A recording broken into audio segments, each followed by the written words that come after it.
అందరికీ నమస్తే అండి. వచ్చే ఎన్నికల్లో టీడీపీ జనసేన పొత్తు కన్ఫర్మ్ అయింది.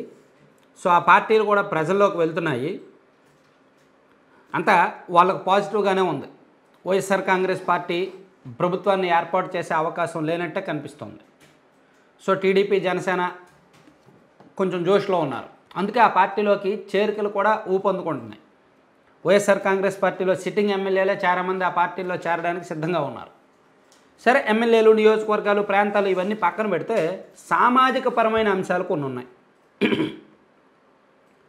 కాపు సామాజిక వర్గం ఈ రాష్ట్రంలో అధికారం కోసం సుదీర్ఘకాలంగా వెయిట్ చేస్తున్న సామాజిక వర్గం. చాలా కాలం పాటు రెడ్డి సామాజిక వర్గం, ఆ తర్వాత కమ్మ సామాజిక వర్గం వాళ్ళే సీఎంలు అయ్యారు. సో కాపు సామాజిక వర్గానికి అవకాశం రాలేదు.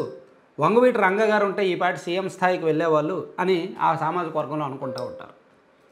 కానీ ఆ సామాజిక వర్గంలో కోరిక ఉంది, బలమైన నాయకత్వం ఉన్నప్పటికీ ఐక్యత లేని కారణంగా, ఎవరి వ్యక్తిగత ఎవరి రాజకీయ అభిప్రాయాలు వాళ్ళకున్న కారణంగా వాళ్ళు అనుకున్న సాధించలేకపోయారు. గత ఎన్నికలకు ముందు కొంత ప్రయత్నించినప్పటికీ విఫలమయ్యారు. సో ఇప్పుడు వచ్చే ఎన్నికల్లో పవన్ కళ్యాణ్ గారికి పూర్తి స్థాయిలో అండగా నిలవాలి అని ఆ సామాజిక వర్గంలో చాలా వరకు డిసైడ్ అయ్యారంట. ఈవెన్ వైఎస్ఆర్ కాంగ్రెస్ పార్టీలో ఉన్న కాపు సామాజిక వర్గ నాయకులు కూడా గత ఏడాది కాలంగా ప్రైవేట్గా మీటింగులు పెట్టుకుంటున్నారు. ఎప్పటికప్పుడు ఎక్కడికక్కడ సందర్భం వచ్చిన ప్రతిసారి కూడా వైఎస్ఆర్ కాంగ్రెస్ పార్టీలో ఉన్న కాపు సామాజిక వర్గ నాయకులు ఆ బెంగళూరులోనో హైదరాబాద్లోనో ఎక్కడికక్కడ ప్రైవేట్గా మీట్ అవుతున్నారు. అడపదడప నెలకోసారి 2 నెలలకు ఒకసారి మీట్ అవుతున్నారు. సో వాళ్ళు మీట్ అయ్యే క్రమంలో వచ్చే ఎన్నికల్లో, అంటే రాబోయే ఎన్నికల్లో రాజకీయంగా ఎటువైపు ఉండాలి, పవన్ కళ్యాణ్ గారికి సపోర్ట్ ఇద్దామా వద్దా అనే ఆలోచనలు కూడా రకరకాల సంప్రదింపులు జరిపారు.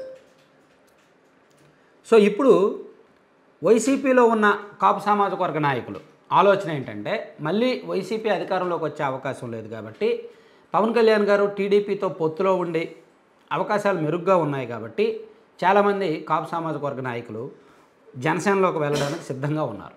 అందులో ఉత్తరాంధ్రకు చెందిన మాజీ మంత్రి, గతంలో ఆయన టీడీపీలో ఉన్నారు, ప్రజెంట్ వైసీపీలో ఉన్నారు. సో ఆయన మళ్ళీ జనసేనలోకి వెళ్ళడానికి సిద్ధంగా ఉన్నారంట.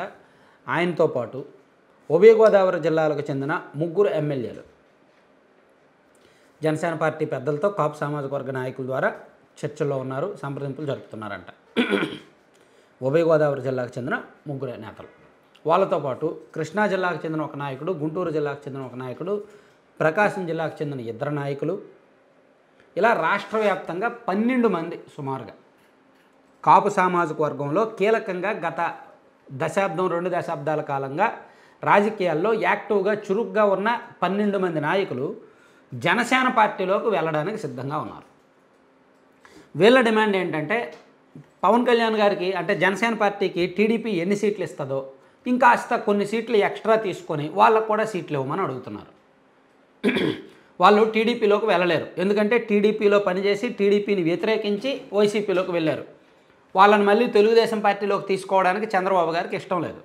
సో అందుకే వాళ్ళు జనసేనలోకి వెళ్ళి పొత్తులో భాగంగా జనసేన సీటు తీసుకొని గెలిస్తే మనం టీడీపీలో ఉన్నట్టు ఉండదు, మనం జనసేనలో ఉన్నట్టే ఉంటుంది, మన నాయకుడు కూడా పవన్ కళ్యాణ్ గారే, మన కమ్యూనిటీనే, సో మనం అధికారంలోకి కూడా వచ్చినట్టు ఉంటుంది అనే ఆలోచనలో ఉన్నారు. సో దీనికోసం ఒక కీలకమైన కాపు సామాజిక వర్గ నాయకుడి ద్వారా చిరంజీవి గారిని సంప్రదించి, కీలకమైన ఆంధ్రప్రదేశ్కి చెందిన కీలకమైన కాపు సామాజిక వర్గ నాయకుడి ద్వారా చిరంజీవి గారిని సంప్రదించి, తద్వారా పవన్ కళ్యాణ్ గారితో మాట్లాడి మూకుమ్మడిగా ఒకేసారి జనసేన పార్టీలో జాయిన్ అయ్యి జనసేన పార్టీలో సీటు తెచ్చుకుంటే బాగుంటుంది అనే ఆలోచనతో ఉన్నారు.